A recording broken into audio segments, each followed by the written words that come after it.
The first week of Pistons basketball has concluded, and man, emotions are pretty high right now. The Pistons came out firing against the Pacers, but they lost the next two to the Sixers and the Hawks.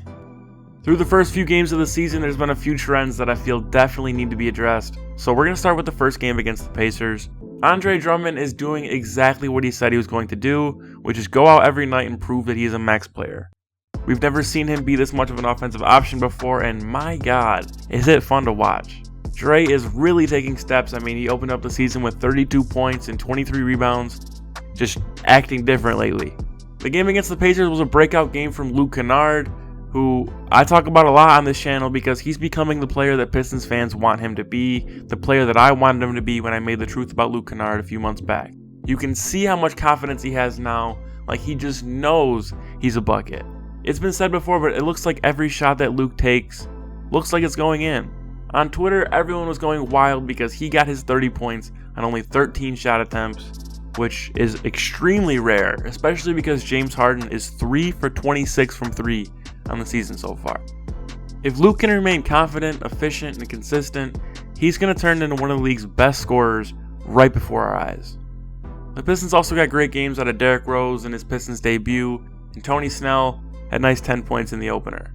On a back-to-back, the Pistons played at home for the first time against Trae Young and the Atlanta Hawks. Trae Young has made the second-year leap that everyone expected him to, and he went dumb. He had 38 points, 9 assists, and 7 rebounds, right at the expense of Bruce Brown. So everyone expects Bruce Brown to be the Pistons' best perimeter defender, but Trae Young basically ended that and made us all mad at him. Trae Young exploded, and the Pistons, Bruce Brown included, just couldn't do anything about it. Kennard cooled off a little bit. He was 3 for 12 from the field, but Drummond posted another game of 21 and 12, and in the first half, he was extremely aggressive on offense, more aggressive than I've ever seen him. Face-ups, rip-throughs, he just killed the bigs for the Hawks in the first half. In the second half, they didn't go to him anymore. Reggie Jackson started the game, but he was hampered by an injury. He only went 2 for 8 from the field, but the Pistons, especially in this game against the Hawks, proved they have a new shining star, and his name is Derrick Rose. Rose finished the game with 27 points on 11 for 16 shooting, all mid-ranges really, a few layups here and there, and he's capturing the hearts of Pistons fans everywhere. Detroit is lucky to have someone with the firepower that Rose has, but Coach Dwane Casey is putting him on a minutes restriction. Pretty tough situation. I mean, he's averaging 25 points a game, 26 minutes per game. He's playing like a star.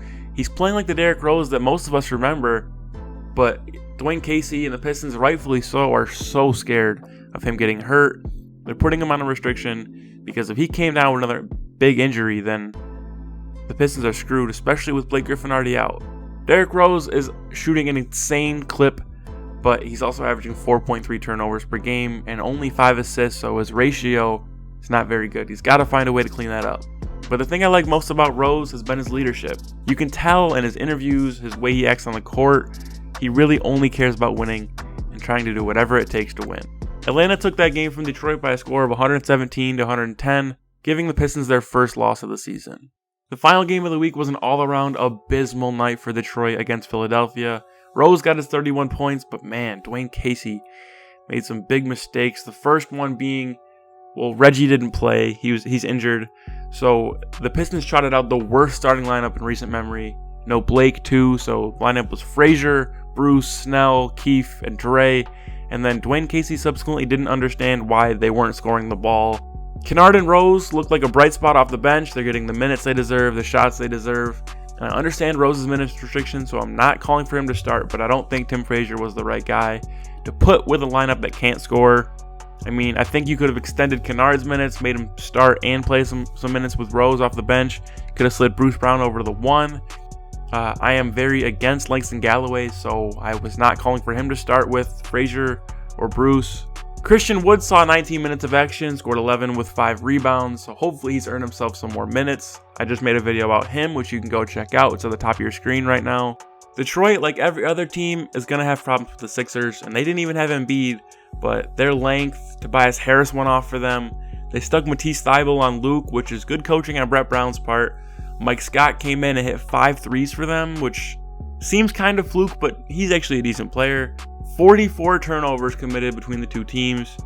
And a lot of the Pistons' issues came from Andre Drummond, who in this game actually didn't make the case for him to be a max player. He looked out of sorts, early foul trouble, not the same player that he was in the games prior. The Pistons have given up 117 points in both of the last 2 games, which is certainly not sustainable, especially the team without Blake Griffin, who can get the Pistons some points, but they can't just let teams score 117 and not have the scorers to fight that. It's almost November, which means Blake is almost back, and hopefully by the next time you see one of these videos, I'll have some nicer things to say about the Pistons. Make sure you subscribe for more Pistons videos. The support on this channel has been amazing. Let's try to get to 1,000 subscribers sometime soon. Comment down below what you're thinking about this Pistons team through the first 3 games. 1 win and 2 losses. Are you worried? Are you not? Are you confident? How do you feel about Derrick Rose, Kennard, Andre Drummond, all of them? Follow us on Twitter and also sauce me a follow at TimForkinTV. As always, thank you guys for watching, and I hope to see you again soon.